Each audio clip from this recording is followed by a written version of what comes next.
বাচ্চাদের স্বাস্থ্যের কথা মাথায় রেখে হুগলি গ্রামীণ পুলিশের উদ্যোগে গোঘাট থানার ব্যবস্থাপনায় বাচ্চাদের হাতে পুষ্টিকর খাদ্য সামগ্রী তুলে দেওয়া হলো। বুধবার গোঘাটের মদিনা, ব্যাঙ্গাই, গোবিন্দপুর, পাতুলসারা সহ আরও বেশ কয়েকটি জায়গায় এই খাদ্য সামগ্রী তুলে দেন গোঘাট থানার ভারপ্রাপ্ত ইন্সপেক্টর ইনচার্জ মধুসূদন পাল।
আরামবাগবাসীর জন্য এলো দারুণ খবর।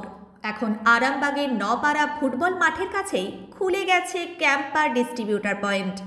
তাই আরামবাগ থানার অন্তর্গত সমস্ত ব্যবসায়ী ভাই বোনেদের জানানো যাচ্ছে, আপনারা যদি ক্যাম্পা প্রোডাক্ট নিয়ে ব্যবসা করতে চান তাহলে আর দেরি না করে এখনই যোগাযোগ করুন। আর খুচরো ক্রেতারা যদি কাছাকাছি কোথাও ক্যাম্পা সফট ড্রিঙ্কস না পান তাহলে চিন্তা নেই, এক ফোন করুন, আমরা পৌঁছে দেব আপনার এলাকায়। যোগাযোগ করুন আরামবাগ নপাড়া খেলার মাঠের কাছে। মোবাইল নম্বর 8143411573 এবং 8768338084। আরামবাগে এখন থেকে ক্যাম্পা মানেই তাজা স্বাদ।